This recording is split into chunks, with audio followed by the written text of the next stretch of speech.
Let me get straight to the point. My name is Marty Grohman, and I'm officially running to be your next congressman.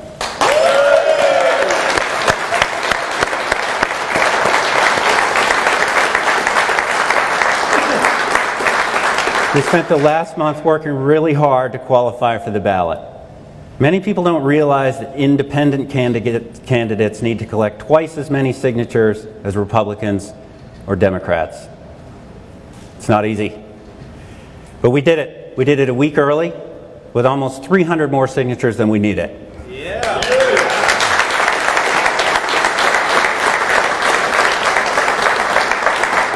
To do that, I really want to thank our great team. Fitzy, Emily, and Ben, you guys were amazing. We put on the miles, man, we did. We put on the miles and we got it done. We stood in the parking lots of grocery stores, post offices, from one end of the district to the other. And we had so many great volunteers. Many of you are here today. I could not have done it without you. Thank you so much. You guys were great.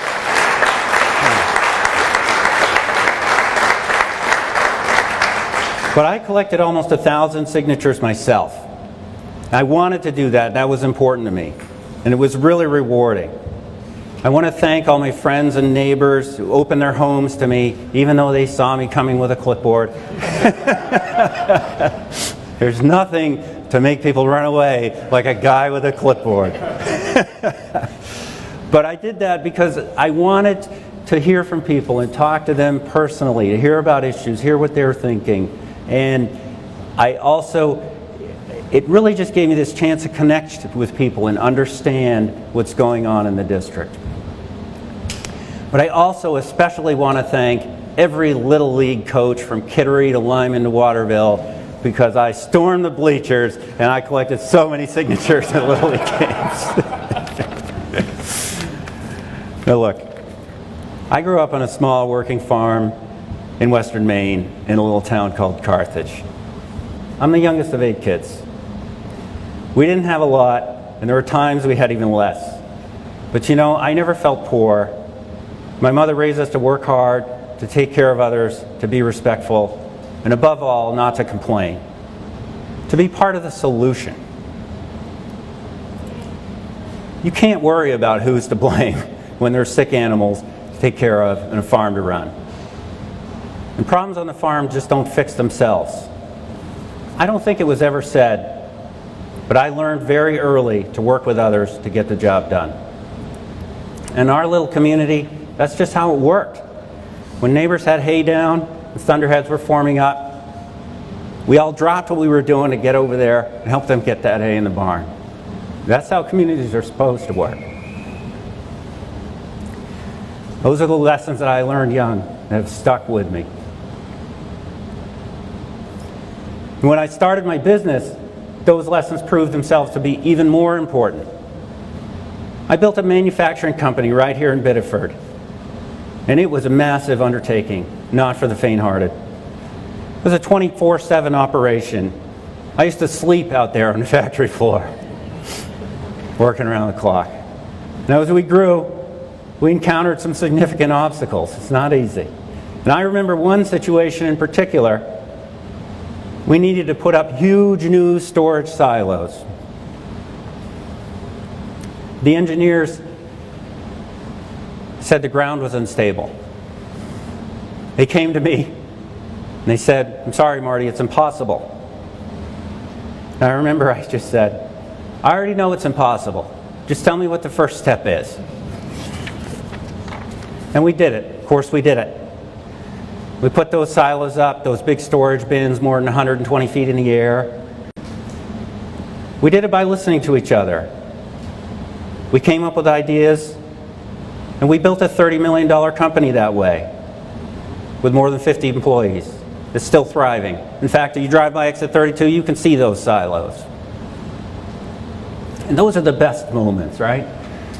I've seen so many good things happen when we put aside our differences and work together towards a common goal. And as I look at what's happening in politics today, I just don't see that. I can see that the focus on cooperation, on consensus has been lost. We have so many big issues we need to address as a nation. So many amazing opportunities right in front of us. We'll never move forward as a country if we don't figure out a way to stop the finger pointing, to stop the fighting, to stop the partisanship. And as I've traveled across the district over the last month, I've heard the same thing over and over again. People are tired of the fighting. It makes them feel worried and vulnerable. They're tired of the finger pointing. They don't feel listened to. They're sick of politicians who care more about headlines and power than they do about us. They want our elected officials to sit down, work together, and get the job done. They want us to fix, not fight.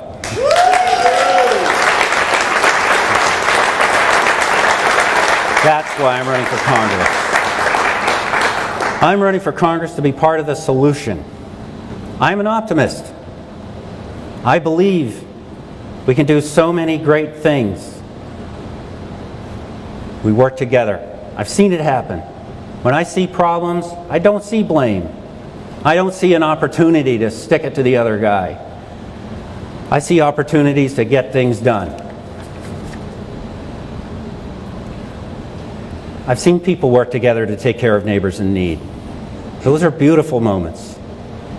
I've seen businesses grow and prosper against so many odds because of teamwork and common vision. I've seen these things enough in my life to believe this spirit can change things in Washington.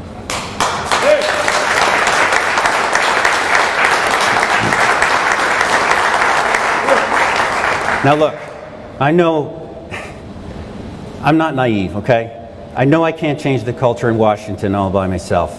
But one by one, if we send people down there who are committed to fixing things and not fighting with each other just for the sake of it, we will change the direction of this nation.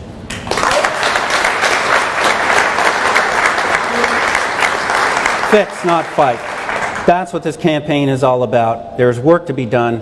It's time to stop the partisan bickering. One by one, it's time to address these issues, come to consensus, and move our nation forward. We're officially launching this campaign today to take this congressional seat out of the hands of the political parties and the special interests who benefit from gridlock and put it back in the hands of the citizens of this district who just want to see the work get done.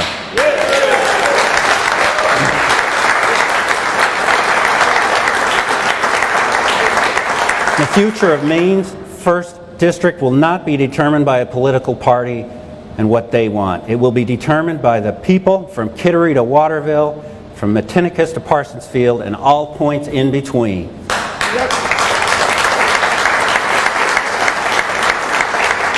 As we launch this campaign today, I'm asking for your help to spread this message.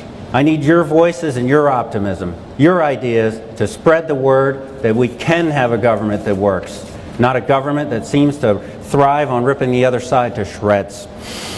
Over the next several months, I'll be traveling every corner of the district, talking to people from all walks of life. I'm not going to be at political party events. I'll be on Main Street, in our small businesses, and the living rooms across the district. I'll be talking with voters. I'll be listening to voters, sharing my perspective and being open to other points of view as well. You guys can cheer up a bit.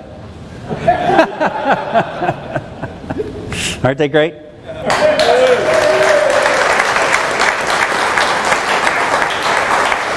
Come on out here so everybody can see you.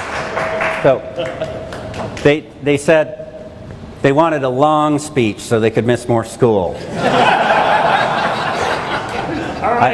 I don't know if they regret that now. Look, I know that we can't fix every problem right away, but I do know that if we work together, we can make progress. Every problem is an opportunity, and we can have a government that we can be proud of, free of the partisanship and gridlock, a government that makes us feel safe and cared for if we simply put down our swords and work together as one community and one nation. Hold on.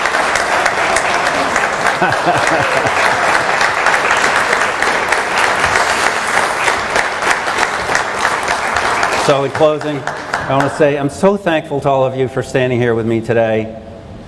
I'm thankful especially to my family for being here with me, my wife Amy, my brother Owen, all our friends and supporters that took time for the schedules. As a relative unknown with a big idea, they say it's impossible for an independent to win an election for U.S. Congress. But you know what? I already know it's impossible. Just tell me what the first step is. And we took that step today. Thank you.